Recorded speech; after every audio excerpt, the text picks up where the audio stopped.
Press the bell icon on the YouTube app and never miss another update from ESPN Cricinfo.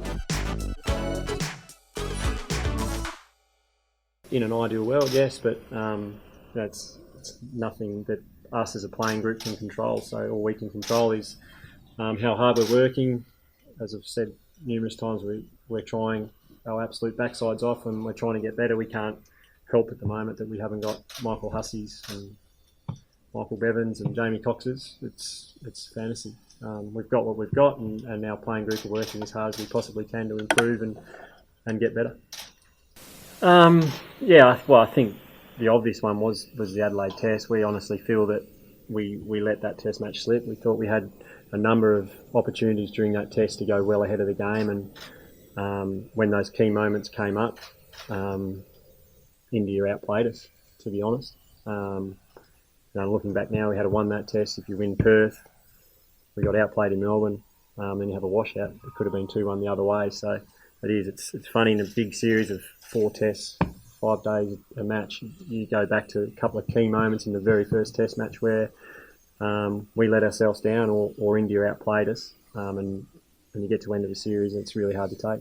I'm not sure. We haven't spoken about that yet. We were focusing in on today. We wanted to turn up today and make a really good account of ourselves as a batting group. Fortunately, we didn't get to do that, but we'll have conversations in the next day or two, I'm sure, and guys will decide then. Yeah, we're really disappointed. We know we had some guys missing, but we honestly felt coming into this series that in Australia in particular we could beat India. But as I said, throughout the series, more often than not, when those big moments came up, Virat scored 100 or Pujara scored runs or Bumrah bowled a great spell, and we couldn't quite get through those moments, and that's how you win Test matches, and that's why India won this series. They stood up. Their best players stood up in the big moments, or when they were falling behind in a game, one of their good players dragged them back into the contest, or when they were in front, their good players put the foot on us and took us out of the game like they did here in Melbourne, Sydney and Melbourne. So, but we can learn a lot from the way they went about it. We've got to make sure we do, and have a week off and come back to the Sri Lanka series. And as we've said a number of times, making sure we keep trying to get better, and everyone in our group is trying to do that. And we've got faith that the guys we've got around the team are the right guys. We've just got to keep putting some faith and trust in them, and they're learning on the job a bit, but I think we'll get there. Oh yeah, everyone's different. I think this one's been slightly different. You kind of had a few days knowing that we probably weren't going to win this Test match and the series was gone. So there's always conversations going on in rain breaks, and how you can get better, and where we've lost and what we're looking forward to as a group. So again, we get the great thing about Test cricket is in 2 weeks we get another chance to go out and play some better cricket.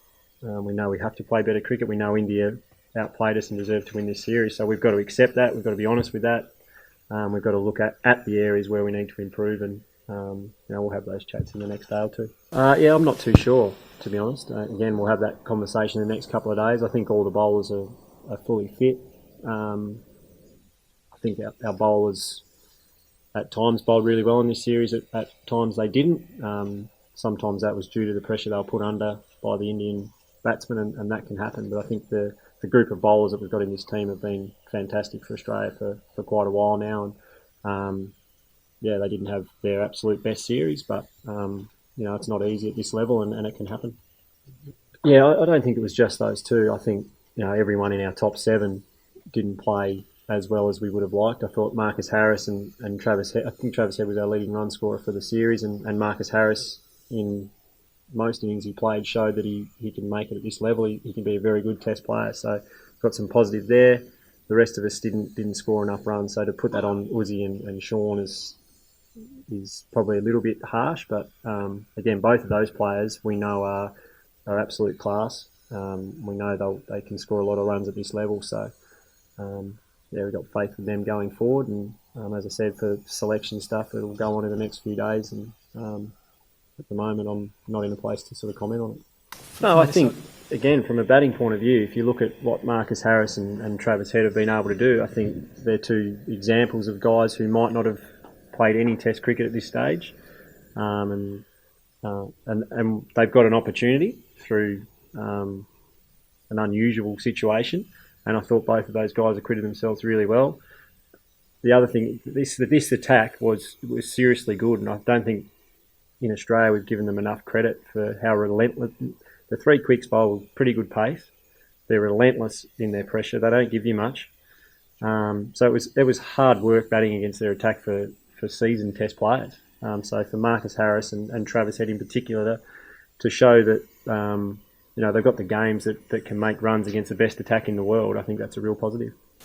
Look, I think again it's the experience at this level that those guys have got now that they wouldn't have got. So if we get to the Ashes next year and Marcus Harris is playing and Travis Head's playing and Marnus is playing, they understand now the pressure and I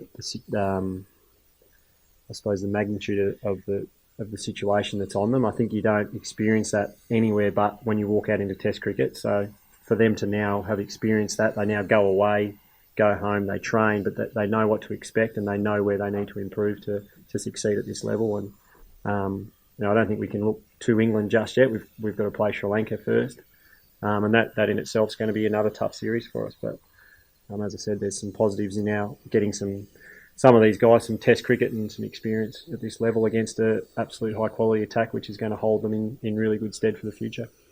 I've personally never had an issue, so I think the selectors are doing their best to communicate with everyone. I'm not sure at times, when players get dropped from teams, they're normally not too happy. So it's a difficult situation for everyone to be in, but certainly in my experience, it's been fine.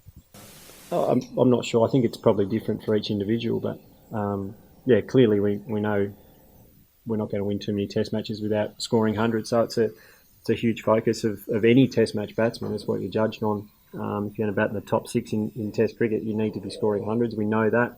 Our players know that. But maybe for some of the guys who have, are in their third, fourth Test match, it's hard sometimes to look and say, I haven't scored any hundreds. But as I said, Marcus Harris and Travis Head showed, and Marnus in the first innings here showed that they can score hundreds. They can score runs at Test cricket. So, I think it's difficult when it seems so far away. But there's three guys there that are one innings away from, I think, really breaking through. And we know they've got the ability to do so. We've seen that. We had so many starts as a batting lineup this series. It's just a bit of experience and learning how to convert those. And as I said, getting through tough periods of play and tough spells. Not really, no. We've got enough on my plate at the moment. So, look, I'm happy when I'm asked my opinion, I'll give it. I'm happy with that as it is at the moment. And as for down the track, I wouldn't mind to crack it in about 4 or 5 years. That'd be nice. I think you need to try and keep your squad together. But, I think you need to have different options in your squad to be able to win Tests on different surfaces. There's no doubt about that. So, it's ideal if you've got a team where you can keep going with the same 11 and they play well on every surface. But at the moment, in Australia, we've got a situation where we probably do need to chop and change occasionally to get the best combination of players. And I think India do that really well. And one thing that helps with that is having great depth. And they certainly seem to have that at the moment. Don't forget to like, share, subscribe, and leave your comments in the comment section below. Click on the bell icon for notifications.